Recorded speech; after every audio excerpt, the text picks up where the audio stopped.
Hi, I'm James Jessup, the Sales and Marketing Director for PCS Thailand.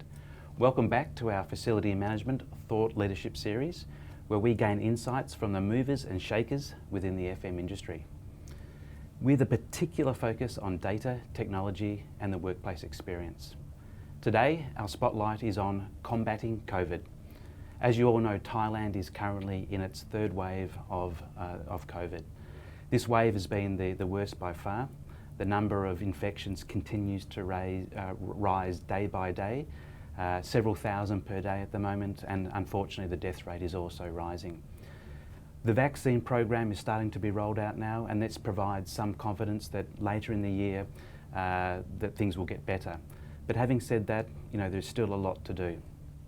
We need to provide confidence not only to employees but also visitors to the likes of shopping centres, schools, healthcare facilities and so on. So what really becomes important now is getting ready for the future, ready in terms of a cleaning, sanitising and disinfection regime. We hope that things will get better, but we do need the support of the broader FM community to make this work.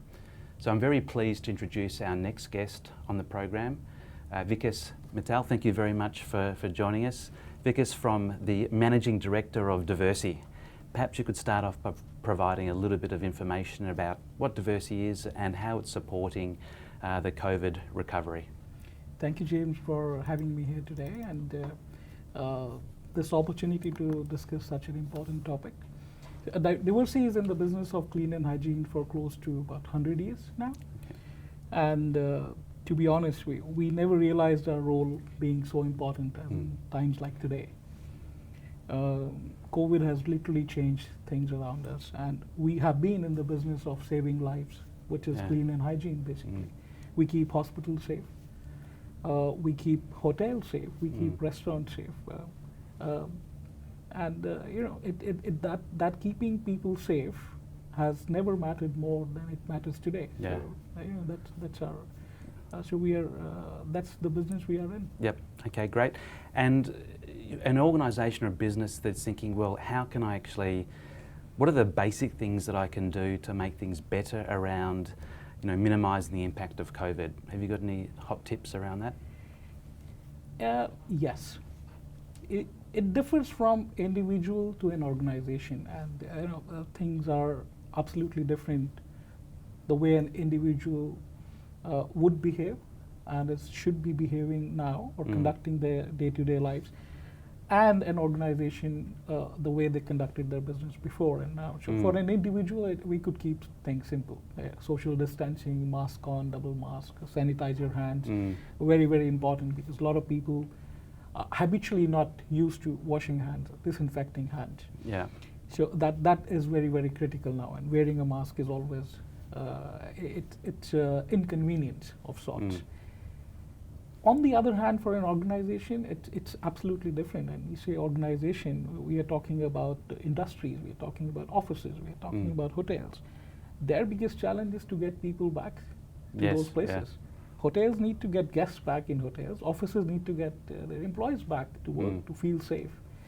So they need to reimagine the whole cleaning, or so-called cleaning, which they have been doing for so many years. That needs to change into infection prevention of this COVID. So that's how the world is changing. And infection prevention for high-touch surfaces is, and I will elaborate more on these terms as we go forward. Yeah, all right, okay. And then what are some of the common pitfalls or traps that businesses fall into when they are trying to do the right thing, but maybe aren't doing it as well as they possibly could? Well, you heard me saying things like infection prevention, high-touch surfaces, and cleaning. So 3 different terms, and we are talking of 2 ends of a spectrum, two opposite ends. Cleaning to disinfection is a journey from one end to another. Most of the organizations, officers today, who are not introduced to professional cleaning are on the other end, cleaning. They're not disinfecting. Yeah. They wouldn't know what a high-touch surface is, what a disinfection actually means, and there is a world of difference between the two. And that's a major pitfall.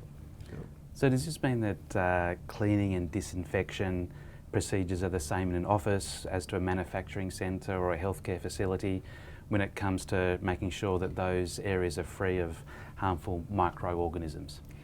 Well, yes and no. The basics are the same, but the procedures change from different organization to, from organization to organization because, as I said, high touch surfaces. So you consider a hospital, for an example. For a hospital, who is walking into a hospital? A patient, people attending a patient, nurses, doctors. Consider an office, on the other hand. It's people who have been working from home all this while, now they want to go back to office. So normal people who are not exposed to pathogens or viruses.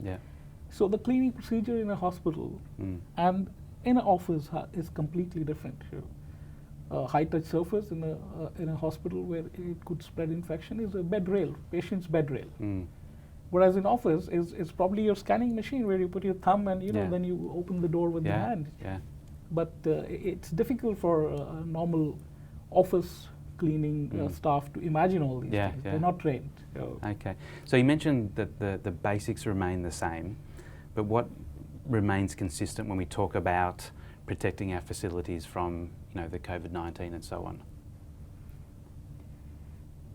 It's the procedures and the training element that will uniquely change from facility to facility and will make the difference at the end of the day. So, just give you an example. We work with a lot of hotels, hospitals, and commercial facility management companies like yourself. And the way we train our customers, it's every month there is a training on how to use disinfectants, what are high touch surfaces, how to use different chemicals, where to use, where not to use. And all these things are gaining even more importance in post-COVID scenario. And that's what will matter in times to come. And I think compliance is also really, really important around getting that successfully done. And more to the point, you mentioned before hand hygiene. What can we do to make sure that businesses really make the most of being consistent when it comes around hand hygiene and compliance? See, there is something called transepidermal water loss. You can buy any alcohol disinfectant from the market, but you can apply it on your hands and then you will see that your skin is peeling off in a few days. What we do is we take care of all these factors. So hand hygiene is gaining, WHO says that's the most important thing you can do to prevent yourself from infection, apart from other practices as well. So hand hygiene has been and will remain a very critical factor for preventing these infections as far as. So these types of standards that you're referring to, is there a standard which says these are the areas that you should be cleaning and the frequency and so on? And can you give maybe some examples of where that might apply in an office environment versus some other environment? Absolutely. So versus cleaning what we have been used to and in the past, like just take an office setup example. What is cleaning in an office? Clean the floor, clean the dining table, clean the desks. Well, guess what? You missed all the surfaces that carry COVID, actually. Wow. Okay. So high-touch surfaces are actually door handles.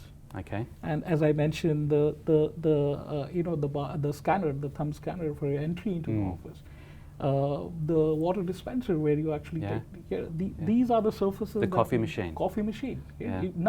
Going into the toilets. Exactly. And most of the time, day-to-day cleaning, we miss all this. And that's what we try to cover in our trainings and education to our customers. So are these areas that you think businesses are missing, and not because they want to, it's because they don't really know? What can we do as an FM community to better make businesses aware of where things really matter? Well, I think it's at this going forward from here, most of the professional organizations, if they really want their people to come back, which most of the companies do, should ask for a support of companies like you, because just simply for the fact that you have people who are trained, who understand all these things, who will not miss out. Yeah. I mean, I could hire somebody from outside and just pay the same amount of money as I would pay you, or maybe a little bit less, but then end up not actually disinfecting my office and exposing my people. And the opportunity cost there is huge. Yeah. Right? And look, when we talk about the workplace experience where employees have now been working from home or working from anywhere, yes, some are starting to return to the office, but we know that it's certainly not going to be the same moving forward. As we've mentioned on some of our other thought leadership series, there's going to be a hybrid working model where they're working part-time in the office and maybe a few days a week at home or somewhere else. We know that the employees will have a voice now. They will want to return to an office only when they feel that it's safe to do so. So I think what you're saying is really important in terms of giving the employers and employees confidence that using the right chemicals, using the right procedures, using the right organisations to do it correctly, then the world can get back to perhaps some level of normalcy.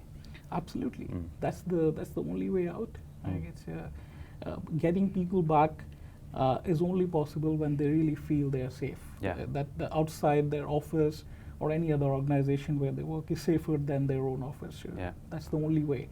And to ensure it's safe, organizations will have to learn to adapt. Yeah. Now, Vikas, the big question, the elephant in the room, right? Let's just face it. Everything that we've been talking about sounds great. It's required. We have to be clear about what we do, what frequency, how we do it, using the right chemicals. But then it comes down to cost. And we know that cost is a real big decision maker for any organisation, even when it comes to something as important as combating COVID.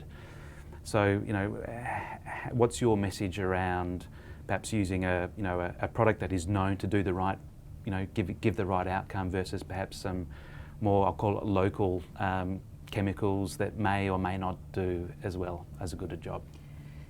Well, the answer is slightly longish, but okay. I think it makes sense to say what I'm going to. Let me throw some facts at you.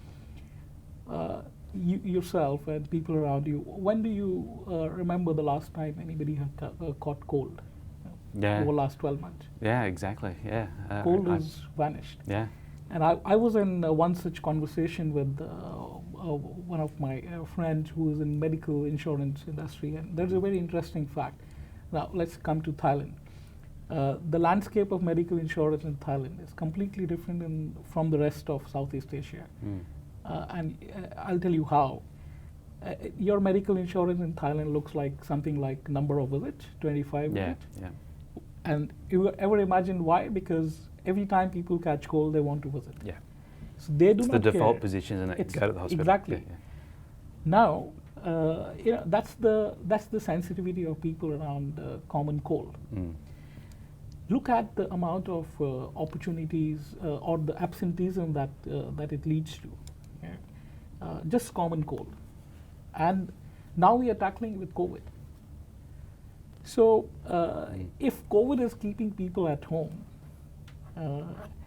and our job is to get them back to office. Now, with that small cost difference, which we had, it just vanished. It will pay for itself 10 times over. Yeah, it's the cost of not doing it right, isn't it? Yeah. So that's that's the simple economics of the whole thing. Okay, thank you. It's something for all of us to consider. Look at the total cost and not just the immediate direct cost. So we love on this program to talk about our crystal ball. Now, and obviously, our crystal balls can't really predict the future, but based on your knowledge and experience, which is incredible within this this space, what do you think, if we were to fast forward to 5 years or 10 years, what do you think the workplace is going to look like, and perhaps how will businesses perhaps be changing compared to what they do today into the future? Well, I was Singapore a few days back.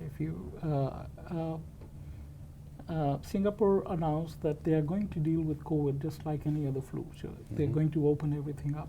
Yeah.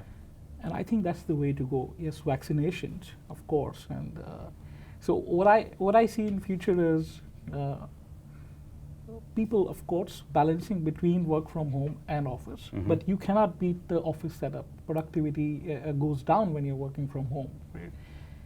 So people in office with a professional cleaning company cleaning all the high-touch surfaces, keeping everybody safe. People have no concern visiting office and working from office. Sanitizing every time they touch a high-touch surface or they visit outside, masking up. So that's the kind of scenario that I personally imagine. That's the way that the future's going to look. Okay, same, but a little bit different. All right. So last question from me, Vikas. If a business would like to contact Diversity to understand more about how they can combat COVID, how do they do that? Well, they can visit our website, or they can call our Thailand offices. And with the website www.diversity.com. That's that simple. Okay, great. So that brings us to the end of this facility management thought leadership session with the spotlight on combating COVID. If you'd like to learn more about how PCS can support your business in terms of setting up for the future around disinfecting, cleaning and sanitisation, feel free to contact us at www.pcs.co.th, or you can also email us at customer@pcs.co.th. Thank you once again. I'm James Jessup. Stay safe and goodbye.